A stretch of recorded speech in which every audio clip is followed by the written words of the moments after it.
5 heures du matin, Paris s'éveille. Et pour certains, la sortie du lit risque d'être assez brutale. C'est toujours le même problème, c'est quand j'ai pas dormi la nuit, je suis casse-couille la journée. Décidément, qu'est-ce que tu dors pas souvent? Nous sommes avec les hommes de la police judiciaire, spécialisés dans la traque d'escrocs en tout genre. Ils sont en route pour interpeller et perquisitionner le domicile d'une suspecte dans une affaire d'abus de biens social. Ce matin, donc on va chercher à domicile une ancienne secrétaire d'un cabinet d'avocats qui a eu la délicatesse de mettre des chèques à son nom, de faire des fausses factures. Et donc on va chercher la secrétaire et son mari pour recel. Une dizaine de policiers sont mobilisés. 6 heures tappantes, l'heure légale pour intervenir.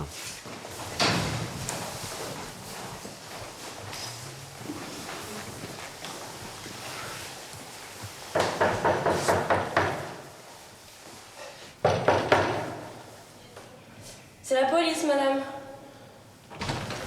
Bonjour, c'est la police judiciaire de Paris. Vous êtes toute seule ? La secrétaire est bien chez elle, avec ses filles adolescentes et son mari.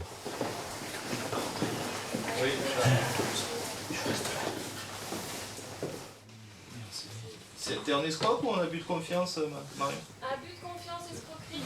Votre épouse est en garde à vue pour escroquerie et abus de confiance, et vous êtes en garde à vue pour recel. C'est enregistré.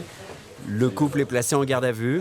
C'est un choc, surtout pour les enfants. Elle est fragile nerveusement et elle risque de piquer une crise. Il n'y a pas de souci. Attends, bébé, c'est pas grave.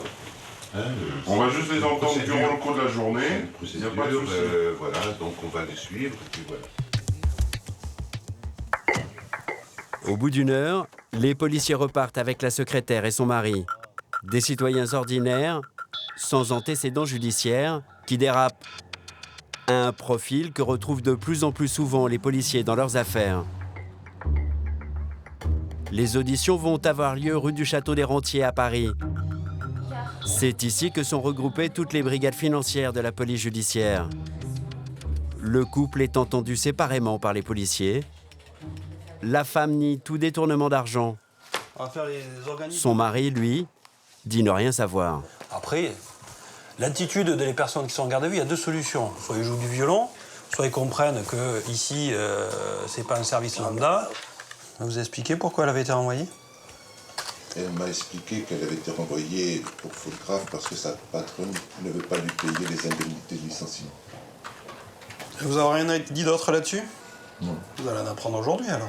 Comment? C'est aujourd'hui que vous allez apprendre pourquoi elle a été licenciée. Comptable de formation, Grégory Figuerola est plutôt à l'aise avec les chiffres. En tout, il y a 241 chèques avec une fausse signature, pour un montant total de 69 320 euros, 66 centimes depuis 2008. Qu'est-ce que vous avez à nous dire? Ça fait plus de 10 000 euros par an qui sont détournés.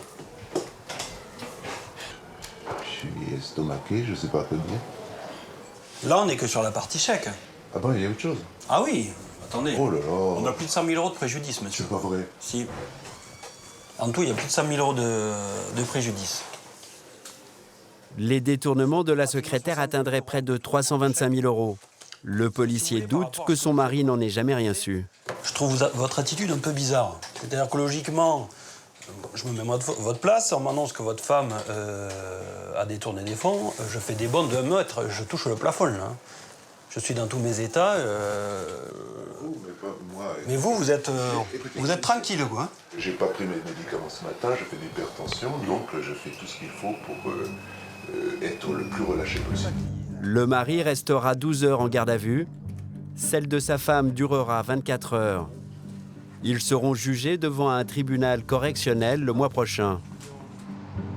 Se servir dans la caisse, ce que le code pénal appelle l'abus de confiance, c'est le délit auquel les 60 hommes de la BRDA, la brigade de la répression de la délinquance astucieuse, sont de plus en plus confrontés.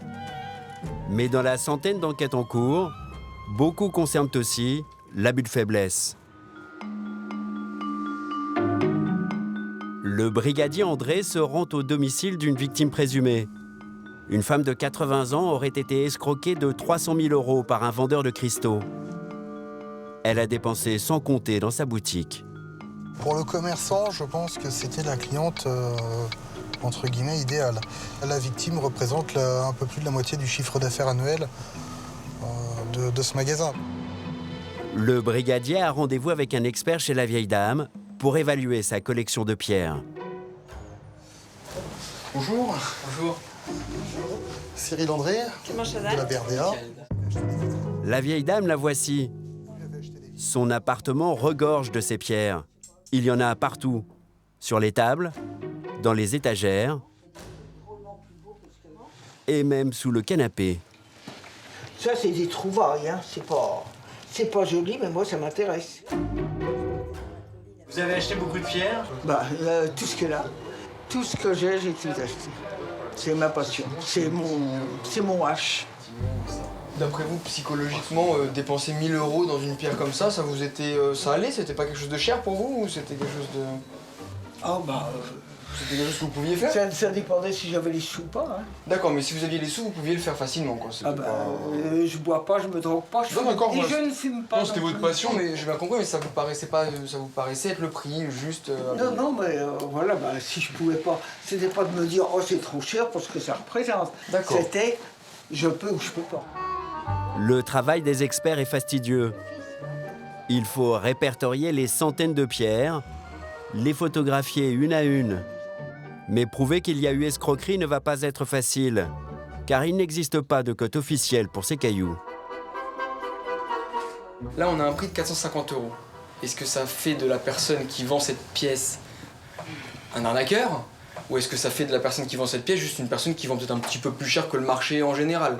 Ou qui a mis un prix un peu plus élevé pour prévoir la négociation derrière, vous voyez ce que je veux dire? Écoutez, merci beaucoup madame. Au revoir. Au revoir. À la brigade de la répression de la délinquance astucieuse, plus d'une affaire sur 10 est une affaire d'abus de faiblesse. Un chiffre en augmentation, souvent isolé. Les personnes âgées sont des victimes faciles pour les escrocs. Bon Franck, donc là j'étais chez la victime. Ouais. Donc l'expert a pris des photos de toutes les pierres. Donc il y a bien 300 pierres. Elle a conscience des achats qu'elle a fait, elle se rend compte? Alors c'est difficile à dire si elle se rend compte. Parce qu'elle nous disait oui, j'ai dépensé des fortunes, je voyais quelque chose, je le voulais, j'avais les moyens, je le prenais. C'était de l'achat compulsif.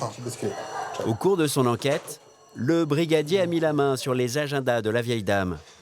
Manifestement, elle notait tout ce qui se passait dans sa journée.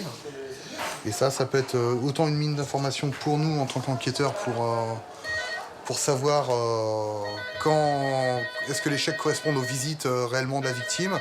Donc on sait que le 26, le est appelé pour venir chercher la victime. 3 jours après, la victime a été emmenée aller-retour par le Le commerçant prend soin de cette très bonne cliente qui le lui rend bien. Donc là, on peut constater que le 13 janvier 2010, la victime a émis un chèque de 9 200 € au bénéfice du jeu qui est mis en cause. Et le chèque sur le talon, la victime l'a justifié en inscrivant folie. Elle savait qu'elle se faisait plaisir, peut-être outre mesure. On a encore un chèque de 6 200 €. Folie numéro 2, folie numéro 3, toujours le même jour. Le même jour? Le même jour. Il y en a d'autres encore. Je ne sais pas si on peut dire que le commerçant était agressif au niveau de sa démarche commerciale, mais manifestement, il appelait la victime parce qu'il savait qu'elle aimait les pierres, que c'était son truc, et qu'elle dépensait sans compter. Un mois plus tard, les policiers reçoivent le rapport d'expertise. La collection est estimée à environ 30 000 €, 10 fois moins que les sommes dépensées par la victime présumée.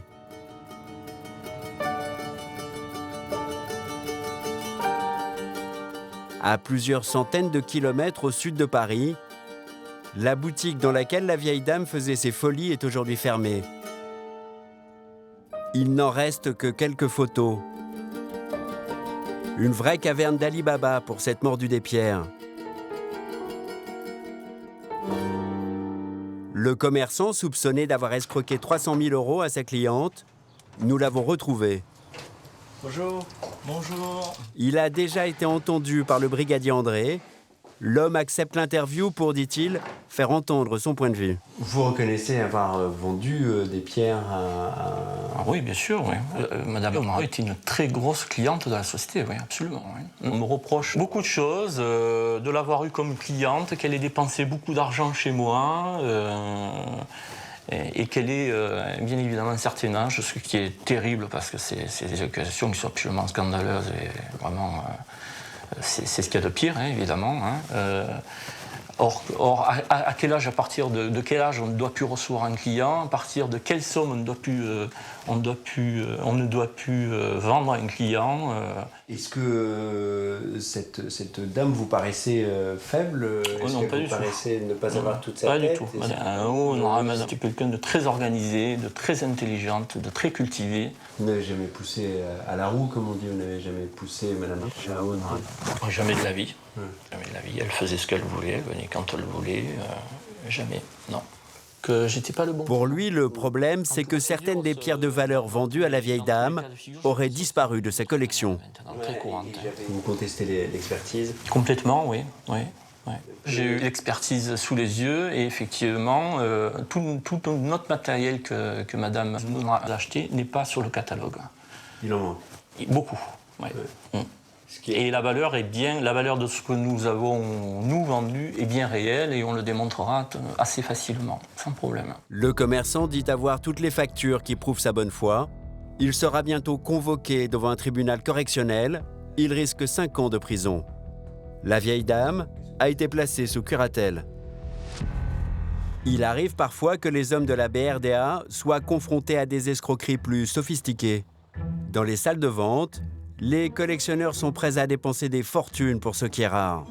Aujourd'hui, à Versailles, se déroule une vente aux enchères de vin et de vieux alcools. Et la star du moment, c'est le cognac. L'année dernière, un Jéroboam, une bouteille de 3 litres du 19e siècle, a été adjugée pour 32 000 €. Un record. J'ai 1750. Un beau terrain de chasse pour les escrocs. Les commissaires-priseurs sont vigilants. Plus les choses prennent de la valeur, plus les faussaires sont intéressés. Donc c'est vrai que c'est un risque. Et comment est-ce que vous faites pour contourner ce risque, ou en tout cas pour... On regarde mieux qu'avant. Oui, on essaie de faire plus attention. Malgré cette prudence, les escrocs arrivent quand même à tromper les acheteurs. Sauf quand ils tombent sur plus malin qu'eux. Éric Morgan achète régulièrement des vins et alcools qu'il revend sur son site de vente en ligne. Il y a 1 an, il repère sur ses catalogues des bouteilles de cognac suspectes. Ça, c'est le type de flacons qui pour moi sont tous faux. Ce spécialiste commence son enquête. J'ai pu comprendre qui était le vendeur, que j'ai eu au téléphone. Au départ, il réagit un peu à vouloir jouer la carte de l'amitié, à me dire qu'il faut qu'on se rencontre, qu'il va m'expliquer, etc. Et quand je lui dis que l'explication, elle me semble très simple et qu'on peut se la donner comme ça par téléphone, il me menace du fisc, d'un contrôle des douanes. Éric Morgan décide d'acheter l'une des bouteilles suspectes, 3 000 €.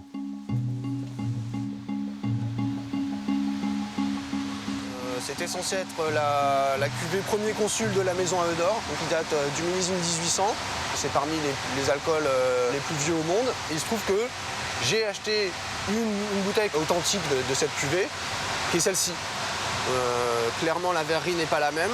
Ça, c'est bien une verrerie du 19e siècle, soufflée, etc., avec des inclusions dans le verre, mais qui ne correspond pas à la verrerie que la maison utilisait. Ensuite, il y a réellement un problème de cire sur les capsules, parce que la cire de ce domaine-là ne doit pas être de cette couleur. Jamais ils ont utilisé des cires comme ça. Également le bouchon que vous pouvez voir là. C'est un bouchon qui est neutre, récent, qui fait environ 3,5 cm, 4 cm de long, ce qui n'a rien à voir avec ce que ça doit être. Si vous regardez à côté de la bouteille qui est vraie, c'est un bouchon qui est 2 fois plus long et qui n'est absolument pas attaqué ni rien. L'analyse du contenu est sans appel. Ce n'est pas du cognac, mais du Pinot des Charentes. Éric Morgan porte plainte et alerte Tajan, la salle des ventes où il a acheté sa bouteille. À son tour, Tajan décide de porter plainte. Les policiers de la BRDA sont chargés de l'enquête. Ce matin, le capitaine Moreau reçoit les 2 responsables des ventes aux enchères, victimes de l'escroquerie. Sébastien Moreau, qui est mon adjoint. Enchanté. Je suis directeur de chez Tajan et sa directrice des vins. Les policiers nous ont demandé de ne pas montrer le visage des personnes auditionnées. La responsable des vins raconte son premier contact avec le vendeur suspect.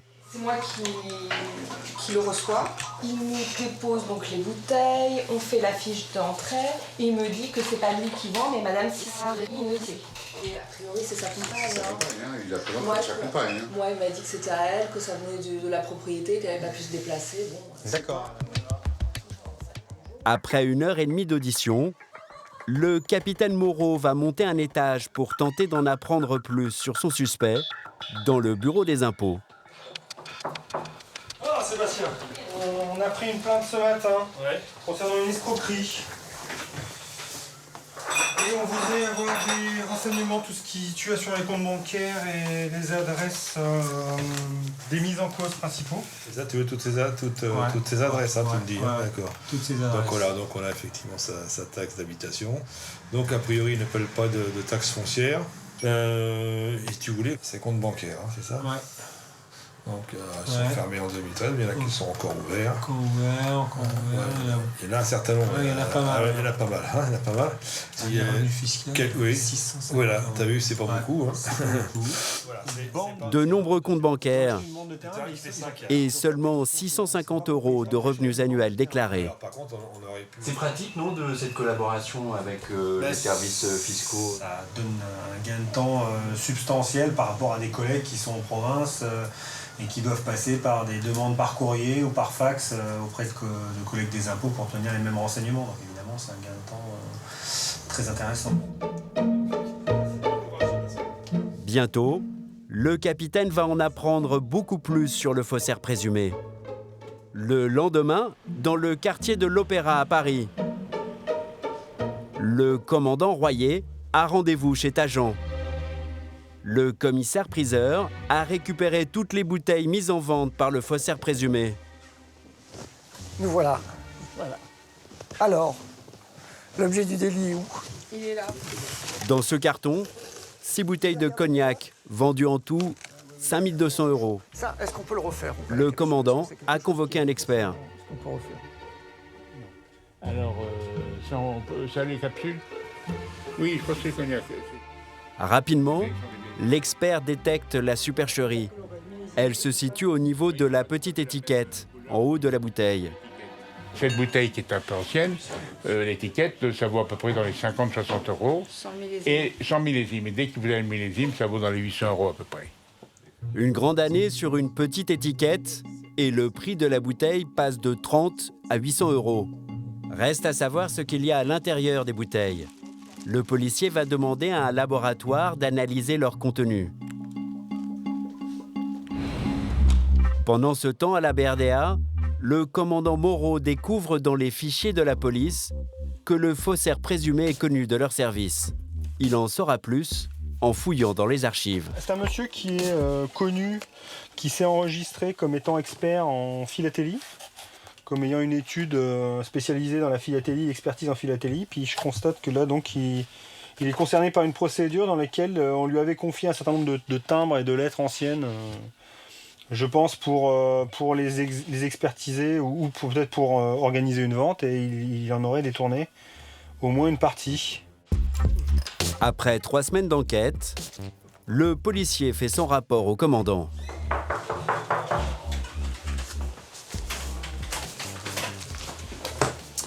J'ai sorti les affaires concernant M. Ruffin sur l'archive de la BRDA. Ouais. Il est connu pour des affaires d'escroquerie dans des commissariats de province. Vous avez décidé de passer à l'action, en fait, et ça, M. Royer? Oui, nous avons suffisamment d'éléments. L'infraction est caractérisée à partir du moment où une vente a été faite, une bouteille a été vendue par ses soins, et puis c'est avéré que c'était du Pinot d'Échéance, non pas du cognac. Donc là, c'est de l'escroquerie pure et simple. Par ailleurs, l'expertise qui a été faite ce matin par l'expert de chez Tajan démontre que des étiquettes ont été rajoutées et qu'il y a eu des manipulations qui ont été faites. Donc l'infraction est caractérisée. Les policiers ont réuni suffisamment d'éléments. Dans quelques jours, nous les retrouverons pour l'interpellation du suspect principal. Dans certaines affaires, l'escroquerie est parfois le moyen d'assouvir une passion. Ce jour-là, Grégory Figuerola est sur la piste d'une flambeuse de grande envergure. J'ai réussi à la localiser, la mise en cause. Dans cette affaire, plusieurs millions d'euros auraient disparu et les victimes seraient nombreuses. Ouais, j'en ai 30. 30 victimes et avec 5,5 millions. 5,5 millions. Et on a, tous les fonds sont tracés, on sait où ça part. Ouais, je sais où ça va. C'est-à-dire c'est-à-dire à 80%, ça va dans la comédie musicale. À quoi ça sert l'amour? On raconte toujours. La comédie musicale, la voici.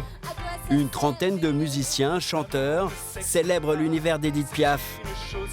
Le soir de l'avant-première, le public est conquis.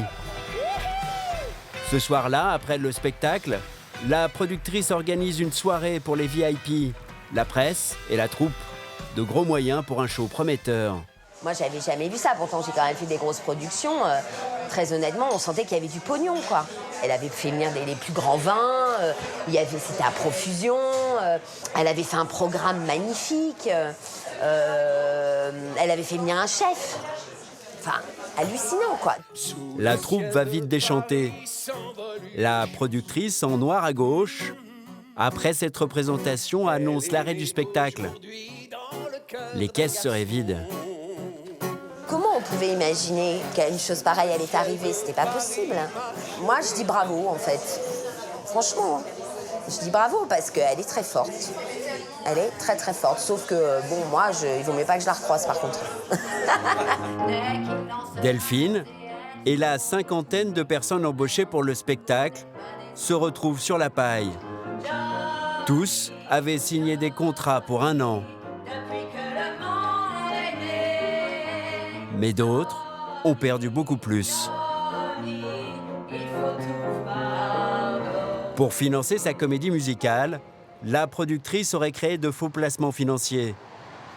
Une escroquerie de grande ampleur. Ce jour-là, à la BRDA, le patron d'une société qui a perdu beaucoup d'argent vient porter plainte. Quand il rencontre la fameuse productrice, elle se présente en tant que directrice d'une société spécialisée dans la défiscalisation. C'est quelqu'un qui parle très bien et qui donne l'air vraiment de maîtriser la matière financière, on va dire. Elle le convainc de placer une forte somme, 300 000 euros. L'opération est à haut rendement. À court terme, elle promet une rentabilité importante. 3 mois après, vous avez perçu vos fonds. Une bonne affaire. Il récupère sa mise, plus 9 000 euros d'intérêt. Grégory, qui a passé 6 mois à enquêter sur ses mouvements de fonds, est catégorique. L'argent n'aurait jamais été placé. L'argent que vous avez touché, ce sont d'autres investisseurs qui ont ramené les fonds. Et elle a pris une partie des fonds pour payer les intérêts à d'autres investisseurs. Voilà. Confiant, l'homme d'affaires réinvestit. 300 000 euros à nouveau. Mais cette fois, l'argent file sur les comptes de la société de production de la comédie musicale. Le circuit des fonds doit passer par Musicose avant d'aller chez le notaire. Erreur. C'est là qu'on a commis une erreur. Ah oui, ça c'est clair.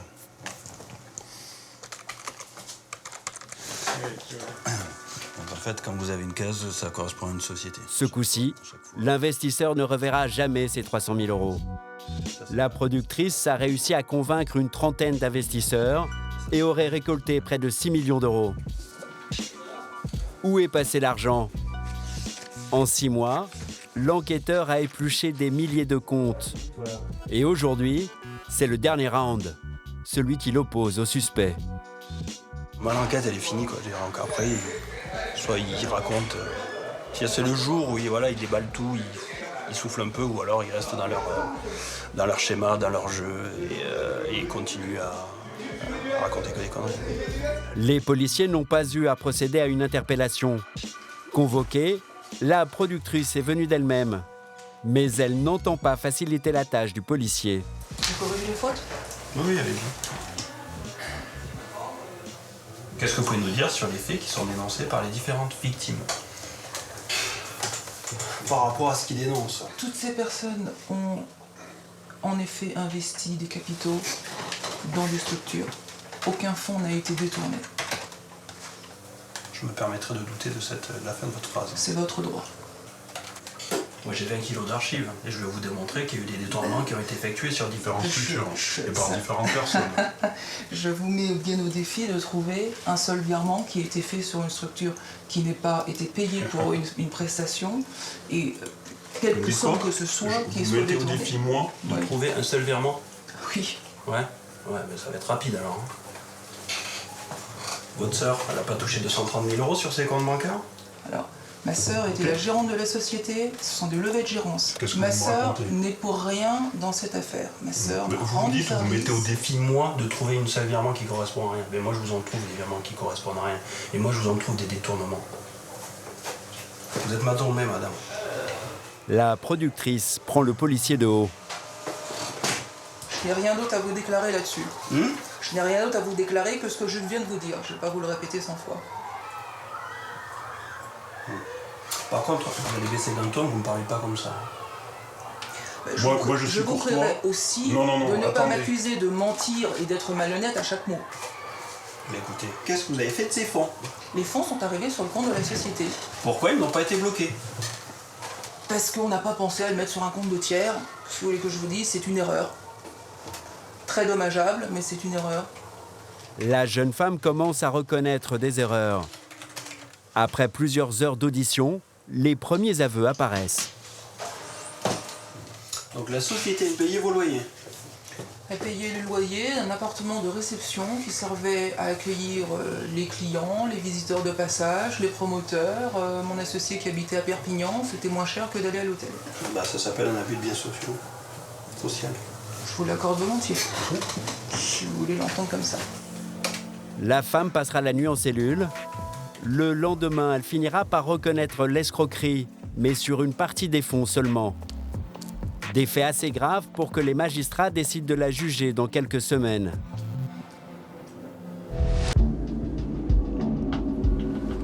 Retour sur l'affaire du faux cognac. Plusieurs dizaines de bouteilles suspectes ont été récupérées par les policiers de la BRDA. Ils ont décidé de passer à la vitesse supérieure. 6 hommes prennent la route vers la Normandie pour aller interpeller le faussaire présumé. Le lendemain matin, le commandant Royer a convoqué sur place un expert. Dernier briefing avant l'intervention. On arrive, on va vous laisser la voiture le temps qu'on investisse les lieux, on sécurise les lieux, et puis après, vous venez avec nous et on verra. Qu'est-ce qui serait une bonne opération pour vous? La bonne opération, c'est de ne pas venir jusqu'ici pour rien, parce que l'idée, c'est que s'il a mis en vente des bouteilles qui sont contrefaites, on espère trouver ce qu'il faut pour le faire. Des capsules, de la cire, des étiquettes, tout le nécessaire, l'attirail à faire du fou. Direction, la maison du suspect. Les policiers pénètrent sur la propriété. Ils prennent position autour de la maison pour éviter que l'homme ne s'échappe. Bonjour monsieur, c'est la police. C'est la police, monsieur. Vous nous ouvrez, s'il vous plaît? Merci. Bonjour monsieur, je suis le commandant Royer de la police judiciaire de Paris. Nous venons vous voir pour des faits d'escroquerie.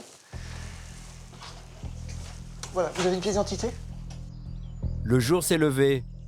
Première surprise, pour un homme qui déclare gagner 650 € par an, son train de vie paraît plutôt confortable.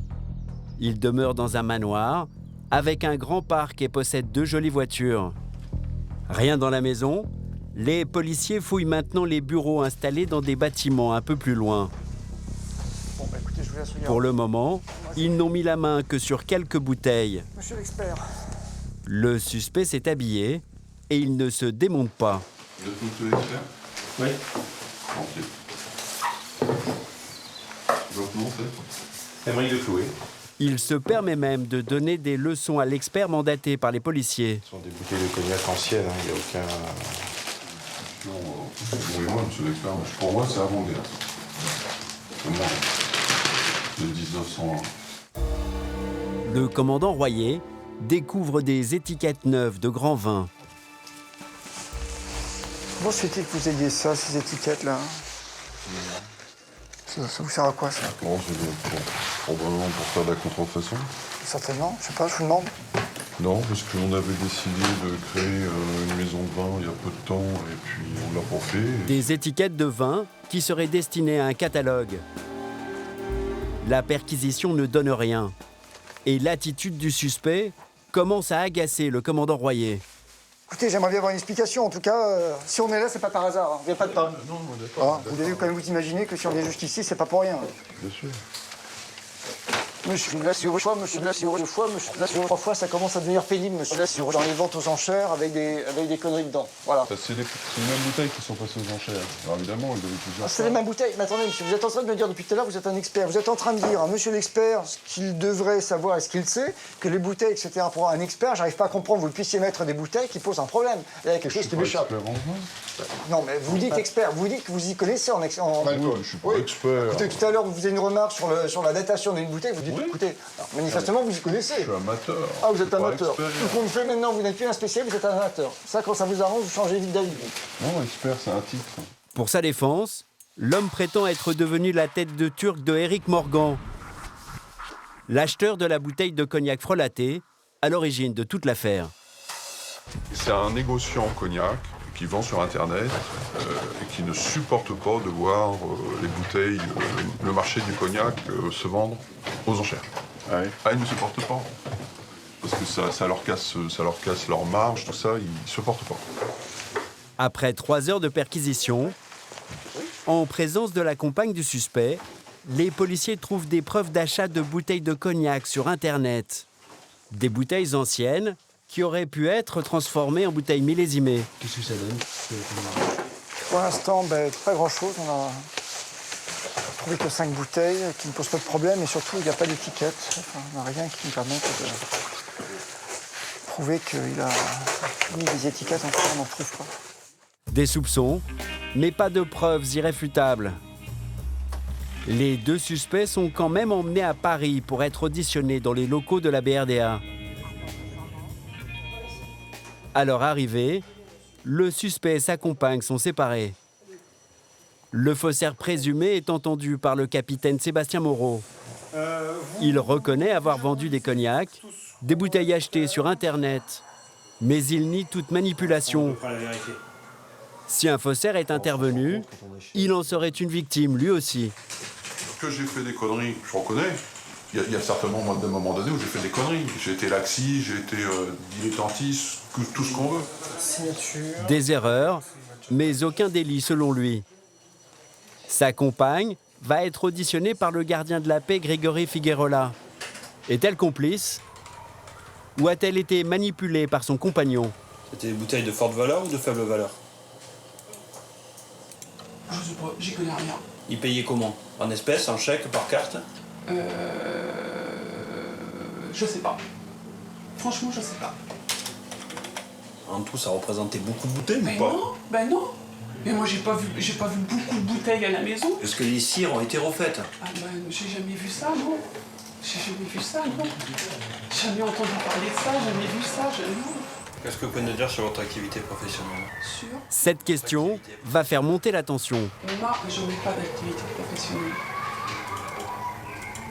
Donc surtout ne laisse pas sous-entendre que je suis à la limite une personne oisive. Pas du tout, croyez-moi. Pas du tout. Je vous crois ou pas, moi le problème que j'ai, c'est que j'ai une escroquerie, c'est que j'ai des bouteilles, qui ont une valeur importante, avec dedans pas de la liqueur mais autre chose. Mais attendez, mais donc moi j'essaie de comprendre ce qui s'est passé. Moi je suis pas dans la bouteille, moi. Ah oui, vous êtes pas dans la bouteille, mais en tout cas vous apparaissez sur les documents. Tout simplement parce que, tout simplement, Grégory, tout simplement, il m'a dit, si un jour il se passe quelque chose entre nous, je te donnerai 120 000 €, d'accord? Selon cette femme, si son compagnon vendait des bouteilles à son nom, c'était pour lui rembourser une dette. Au terme de la garde à vue, les policiers n'en sauront pas plus. Depuis, plus d'une centaine de bouteilles suspectes vendues par le couple ont été retrouvées. Leur analyse est en cours. L'enquête continue. En matière d'escroquerie, la tendance du moment, c'est l'arnaque au sentiment. Cela se passe sur Internet et sur les réseaux sociaux, il y est facile de trouver de nouvelles cibles. Le piège peut parfois tourner au drame. C'est l'histoire de Jean-Michel, le frère d'Isabelle. Il vivait en Auvergne. À 45 ans, après son divorce, il s'inscrit sur un site de rencontre. Il avait besoin de croire, je pense, en quelque chose, en l'amour, en du renouveau. Il avait envie de refaire sa vie. Jean-Michel tombe amoureux d'une jeune femme sur Internet. Une rencontre est prévue, mais au dernier moment, elle annule.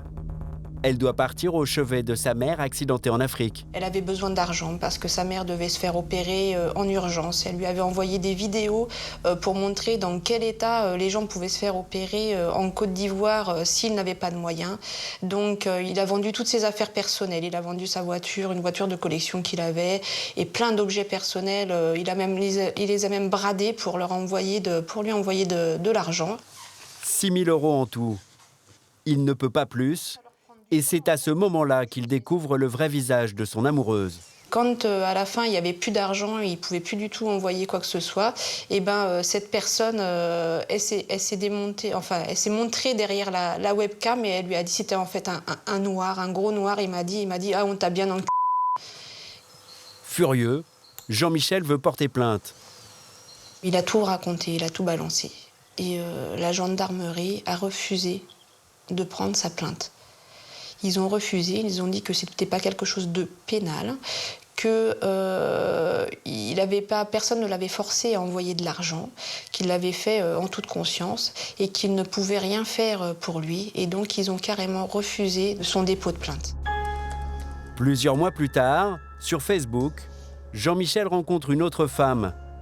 Il n'ose en parler à personne. Elle habite à l'étranger. Elle doit le rejoindre. Il a payé son voyage et veut l'accueillir. Il est parti le lendemain matin, il était réveillé à 3h du matin, il était très très énervé, très excité d'aller la retrouver, super content et tout ça. Ma cousine elle m'a dit il était vraiment il était à fond, quoi. Et il est allé très tôt donc, à l'aéroport. Il me semble qu'elle arrivait vers 7 ou 8h du matin, donc il était là-bas très très tôt. Et il a attendu des heures et elle n'est jamais arrivée. Jamais. Et c'était le 2 décembre. Et on a su le 6 décembre par la gendarmerie qu'il était décédé.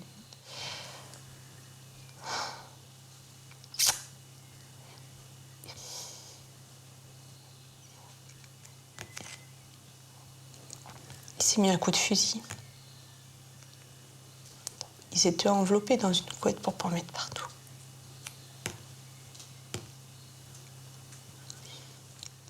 Je me dis que si les gendarmes avaient accepté sa plainte la première fois, il y serait peut-être retourné une deuxième fois, qu'il aurait peut-être eu quelqu'un pour l'écouter, pour l'entendre, et peut-être qu'il n'en serait jamais arrivé là.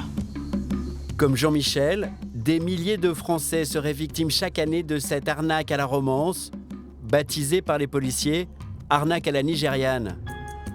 Leurs auteurs vivent pour la plupart en Afrique de l'Ouest.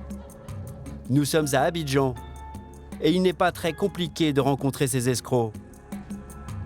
La capitale ivoirienne pullule de ces cybercafés, où sévissent ceux qui se font appeler ici les brouteurs. Ils ont entre 15 et 25 ans, et leur terrain de chasse favori, c'est Facebook. Là maintenant, j'engagerai une procédure d'arnaque, voilà, tout simplement. Charles accepte de nous montrer comment créer un faux profil séduisant. Première étape, trouver des photos sur Internet. Donc lui, il n'a pas protégé ses photos. Il n'a pas protégé ses photos. C'est bien d'être pas trop jeune. Voilà. Pourquoi? Parce que les femmes se disent les gens ont trop la tête en l'air. Deuxième étape, choisir un lieu de résidence, puis une nationalité. Bon, en général, on est franco-canadien, soit franco-italien. Cela dépend du langage de chacun. Bon, parce que, sincèrement dit, l'accent français est très, très, très compliqué à imiter, voilà. Cible numéro 1, des célibataires de plus de 40 ans. Ce sont eux, a priori, qui ont le plus de moyens. Vous avez des scrupules, des fois? Oui. Ça nous arrive parfois. Au début du mouvement, le but, c'était de pouvoir soutirer ce que les Blancs ont soutiré à nos parents. En fait, la dette coloniale, voilà. La dette coloniale, voilà. Parce que nos parents vraiment ont souffert. Une fois la victime séduite, plus question de la lâcher. Alexandre, un autre brouteur, accepte de nous recevoir chez lui. Sur un site de rencontre gay, il a accroché un Alsacien de 50 ans en se faisant passer pour un homme d'affaires. Pour lui soutirer de l'argent, Alexandre lui dit s'être fait voler sa carte de crédit à Rio. Il a bloqué sa caméra et communique via son clavier. Sur l'écran, l'Alsacien est un peu méfiant. Moi, j'ai l'impression que c'est... Je sais pas, mais ça me paraît drôle tout ça. Alors tu promets, tu viens, maintenant il faut repartir, mais enfin bref. Moi tu me vois, moi je ne te vois pas, je ne sais pas à qui j'ai affaire.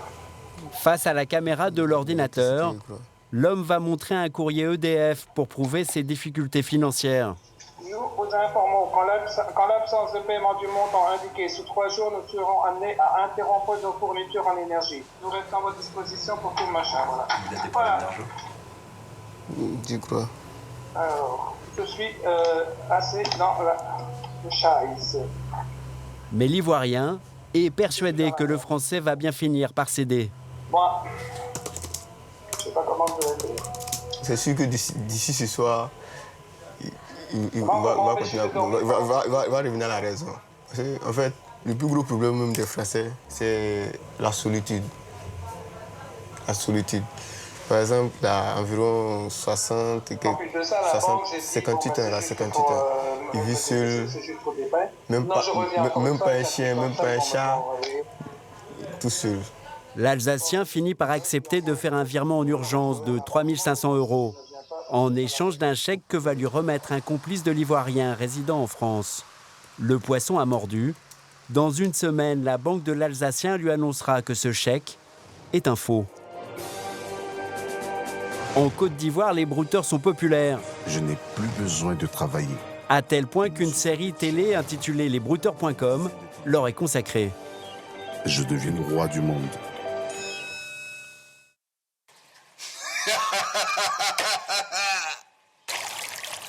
Et qu'est-ce qui te fait rire? Non, rien de grave. Toi, franchement, tu veux quelque chose? Face à l'ampleur du phénomène, la police ivoirienne a créé une unité spéciale basée dans cette tour.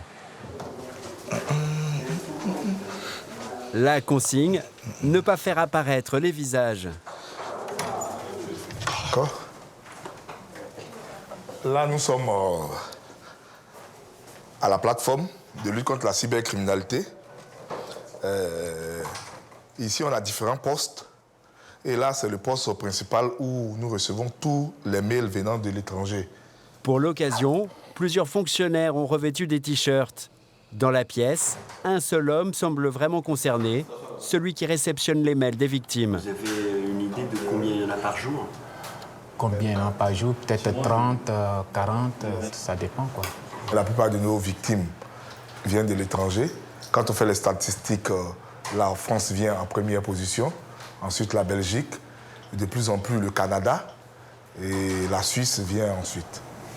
D'après les autorités ivoiriennes, 6000 plaintes ont été enregistrées en 2013 pour 70 arrestations seulement.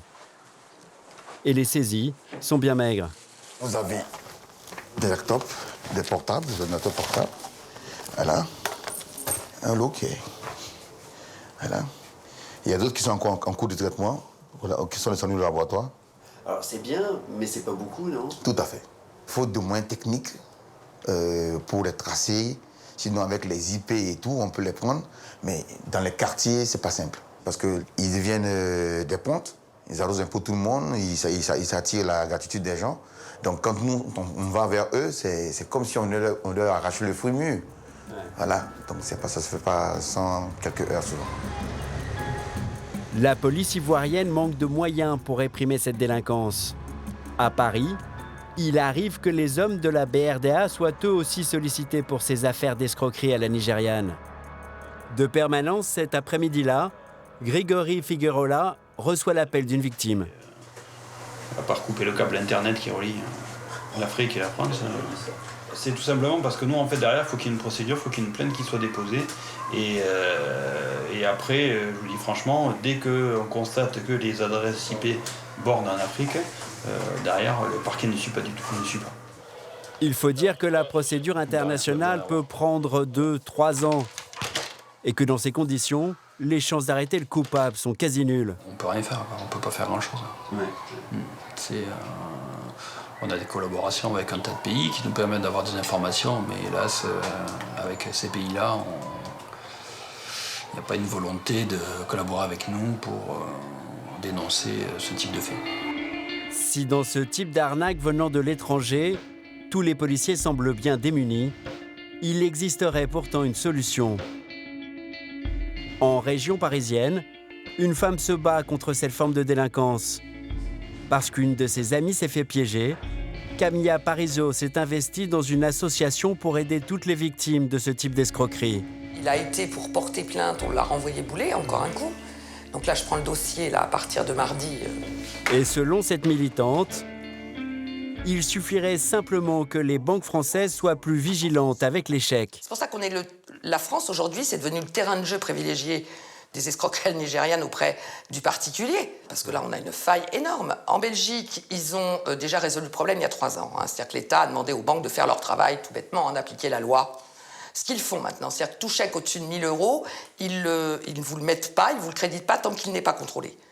On a descendu les escroqueries nigérianes de 45%. Mais sur Internet, les escrocs font toujours plus de victimes. Ils auraient même pris une avance que les autorités auront bien du mal à rattraper. Il y en a qui sont très très bons en informatique maintenant, il ne faut pas l'oublier. Et ça commence à devenir critique. Et là, ça va commencer à poser des graves problèmes. Et aujourd'hui, nos pays ne sont pas prêts à ça. Et là, ce truc-là est en train d'exploser. Et puis, plus personne ne sait comment faire. Tout le monde est un peu perdu, quoi.